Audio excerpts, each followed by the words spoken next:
হ্যাঁ, আমি সেই, যাকে কখনো তোমরা মহল্লার পাহারাদার বলেছ, আবার কখনো পাগলা কুত্তা বলে লাথি মেরেছ। রাতে তোমার বাড়ির পাহারা দিয়েছি, আবার সকালে দোকানের সামনে কারোর ছুঁড়ে দেওয়া বিস্কুট খেয়ে নিজের ক্লান্তি ভুলেছি। ক্ষুধার্ত থেকেও তোমার দরজা ছাড়িনি। ভাবতাম মানুষ নাকি বড় মনের হয়।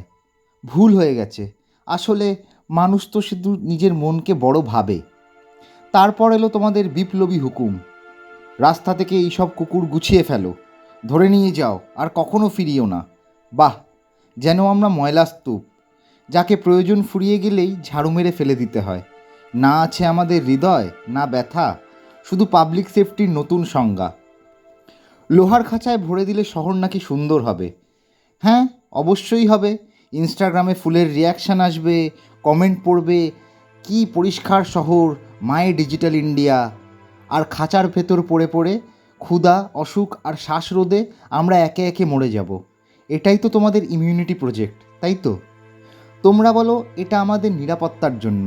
আরে বাহ, কি সহজ নিরাপত্তা! কোনো ভ্যাকসিনেশান, টিকা দেওয়ার ঝামেলা নেই। কুকুরই যদি না থাকে তাহলে কোনো সমস্যাও নেই।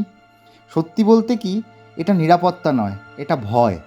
আর মানুষ সবসময় ভয়ের জন্য দুর্বলকেই মেরে এসেছে। আজ আমি, কাল বিড়াল, তারপর গরু, তারপর পাখি। যতক্ষণ না রাস্তা পুরো খালি হয়ে যাচ্ছে ততক্ষণ তো তোমাদের নিস্তার নেই, তাই না? শোনো, আমি কুকুর, হ্যাঁ, সেই যাকে একদিন তোমরা মহল্লার অংশ বানিয়েছিলে। আজ তোমরা আমায় মুছে ফেলতে চাইছো, কারণ সত্যের মুখোমুখি হওয়ার থেকে নির্দোষকে অপরাধী বানানো অনেক সহজ। আর এটাই তো তোমরা চিরকাল করে এসেছো, তাই না?